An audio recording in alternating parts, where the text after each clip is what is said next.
Dans deux quartiers de Thiès, deux femmes portent la même histoire de renoncement et de courage. Atia Bassoum et Fatima Sow ne partagent pas le même métier, mais leurs destins se sont rejoints le jour où elles ont décidé d'abandonner leurs activités génératrices de revenus pour se consacrer à leur famille. waaw Atia Bassoum de benn femme la rek boo xamante ne bii Thiès la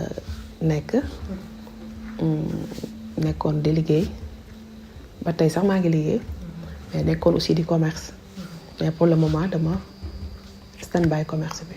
waaw li ko waral mooy xam nga mënoo di say yor doom surtout yor doom ak nekkoon en état de grossesse. ba pare bëgg a continuer naan yaa ngi yéeg ak a wàcc. À 39 ans, Atia a longtemps consacré sa vie à l'aviculture. Mais aujourd'hui, elle ne court plus derrière les commandes ni les ventes. te man sama liggéey bi dama nekkoon ci côté poulailler. ci ay ginaar laa doon investir. waa yor ay ginaar di investir ci di dugal ay ginaar di élever di jaay. mais moment bi mënuma ko boole ak sama foyer ak bébé bi ma yor. waaw parce que loolu liggéey boo gis dafa am yoon. waaw te bu fekkente ne ni def nga étude bi miin nga ko rek bu yàggee tuuti di nga dem commencement bi daan naa am ay perte mais mu demee ba ci biir ma miin ko daan naa ci génn. Entre mariage, grossesse et accouchement, elle a mis un terme à toutes ses activités professionnelles pour se consacrer entièrement à sa nouvelle vie de famille. toog bi ñu yàq commerce bi ma duggee ci mariage bi quelque temps rek laa commencé toog. toll na ci un an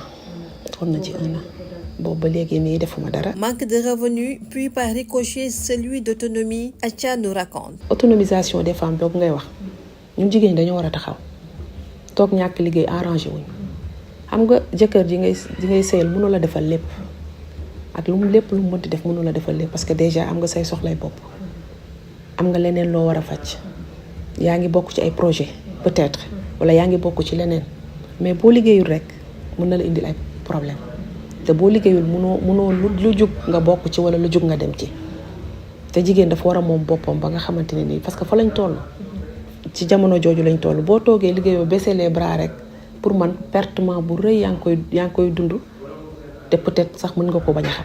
À l'autre bout de la ville, dans le quartier Paul Gueux, non loin du lycée technique François-Xavier Ndione de Thiès, une autre femme nous ouvre les portes de son appartement.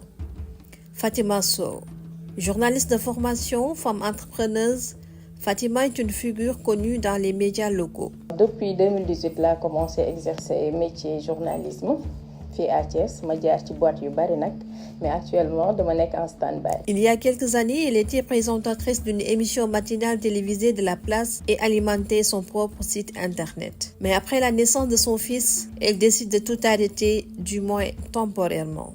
C'est difficile de cumuler ça, c'est extrêmement difficile. Man jéemoon naa reprendre les activités, mais il se trouve que pour bien faire, j'avais décidé de faire un allaitement exclusif.